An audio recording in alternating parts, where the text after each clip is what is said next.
Well, someone's spoiling for a fight. When a guy who ended up becoming our national leader said, I can grab a woman anywhere and she likes it, and then said, I didn't make a mistake, but they asked me, would I like to debate this gentleman? And I said, no. I said, if we were in high school, I'd take him behind the gym and beat the hell out of him. That's convenient. A challenge that needs a time machine. I'd kick your butt if I were in high school. Of course, Trump hit back saying Joe would go down fast, crying. Now, Biden was speaking at a college rally against sexual assault. His message, to urge responsibility for both men and women. But no one cares now because we've got a fight on our hands. Welcome to high school, where the big men on campus taunt each other and everyone gathers around to watch. Mind you, the combined age of the combatants is like 150 years. If there's going to be a tussle, you're going to need a pallet of Fixodent. But it's so juvenile. Awesome. And if I recall, it's always the people who boast of their physical prowess who are the least harmful. I'm pretty sure the last fight Biden was in was over a window seat in first class. Anyway, it was only a week ago the Dems were fretting over whether they had a fighter among them to match Trump. Joltin' Joe heeded the call. The problem is, it's the least appealing part of Trump's behavior that he's lifting. And it's so fake. Plus, there's a lot of other good stuff you could steal from Trump. The fun rallies, support for law and order, the strong stance against terror.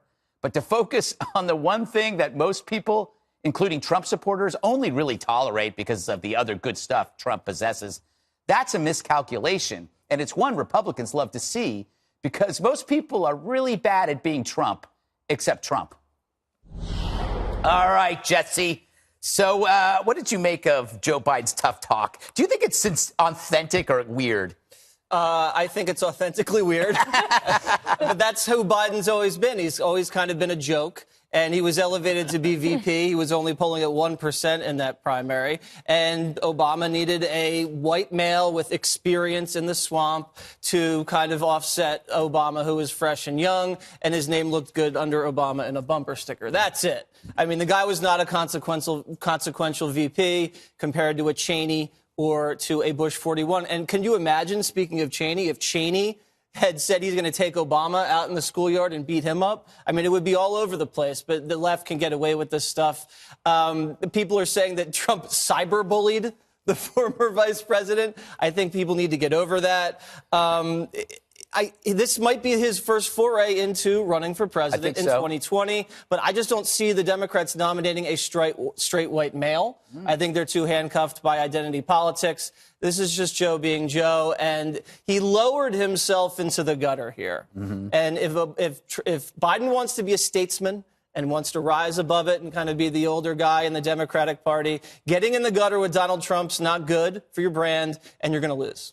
Kimberly, I believe we have tape of Mr. Biden getting ready to challenge Trump. Do we have that tape anywhere? Please produce it. There it is. Yeah. Look at him. Bigger weights than Obama. Now the thing is, Kimberly, I was always under the impression that Joe was going to be the nice guy. Isn't he he was supposed to be the opposite of Trump. Trump's the rude and brash guy, and Joe was going to be your Uncle Joe. Uncle Joe, right? It gives you warm, fuzzy back rubs. Yes. Massages your shoulders. That's right. Sweet nothings. Are we forgetting that? We forgot. Joe of the midnight swimming. Yes. Naked, yeah. So those are also part of Uncle Joe. So let's just refresh our recollection. Yes. And by the way, did they have those water weights, like with empty? One time a guy did that. I was like, wow, you're lifting a lot. And it was like plastic with water in it. That might have been the case.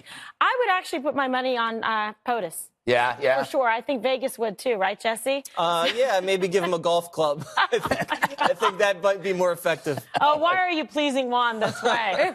Juan, that's actually a good idea. A pay-per-view charity fight. You could have an undercard featuring John Kerry and Jim Carrey.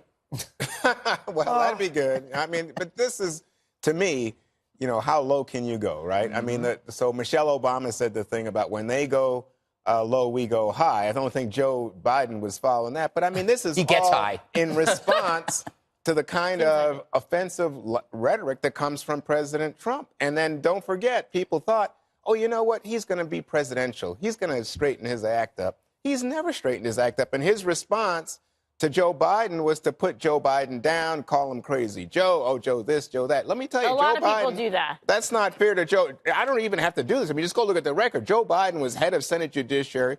did a great job there, widely respected in terms of his foreign policy credentials. No, he's not. Juan. Yeah, I'm just going to tell you, that's He's a not reality. widely respected He for his is foreign widely. policy I hate to credentials. break it to you. He was I know. against the Bin Laden raid. Let me that's fine. He voted Right? against There's Desert a lot Storm. of Americans I mean, who come think on. that was a mistake. So let me just tell you What, the something. Bin Laden Bin raid? Laden No, did the Iraq. raid and No, get all Bin the Laden thought it was a information. Iraq. There's one Desert person Storm, living on not Regret Iraq. Island there, and it's Bin Laden. Like, No, but even in the Bin Laden situation, you got to understand that he properly was saying to President Obama, let's be careful about what we're doing. So but this is what you guys are doing is trying to belittle Biden, and I just don't think the American people buy it. But Juan, you're kind of making his point because Biden's the one that belittled Biden. I mean, it's all these people that have criticized President Trump for the way he conducts himself, and then they turn around and they meet him right down on that level, and they talk about hitting him. And by the way, I mean, this was a rally that was supposed to be about sexual assault on women. And you have Joe Biden out there, and he's saying things like, you know, I've been in locker rooms my whole life. I'm a pretty good athlete. The guy that talked that way was usually the fattest, ugliest SOB in the room. I mean, is this how you talk it was supposed to be about sexual assault on women, and he goes way off on this tangent. And by the way, you know, his attitude about about everything that's going on in the Me Too movement, I don't think is any more welcome by millennials. And he's also stuck in the dark ages in the idea that so many women look at all this as perpetuating this idea of women as victims. And he's talking about men, you got to stand up and stop other men from assaulting women, and women, you've got to, you know, go out and get your friends and take them back home. I mean, he's in the dark ages with this speech on every single level. I don't think so. I think that, in fact, Democrats are looking for a candidate, as we were talking about, Biden. Who's in the dark this ages. could be Biden's start for 2020. Right. But they have no one else left, and Hillary's finally going to retire. They've never let him be He's one of the younger candidate. challengers. But I do think that people on the Democratic side are bollocksed, confused by the fact that Trump is so combative and he uses such harsh language, condemning language. I mean, he said, and in response, by the way, he called Biden mentally and physically weak. Totally. Okay, so Democrats are looking for somebody who can stand up to Trump. And I think that's part of what Joe Biden's doing is saying, hey, I'm in here. guy. I'm going to fight. And when you talk about women, don't forget the reason that he's saying this is not to insult women. I don't get that point from you because he's saying that when Trump talks about grabbing women anywhere, he thinks it's wrong, offensive. Men do not talk that way in locker rooms. And I think that, by the way, that's true, Melissa. He's talking about that men need to stand up and protect women. And I don't think young women today want Uncle Joe Biden out there protecting them. I think they feel like that they're able to take care of themselves. And that's what he's missing is he's saying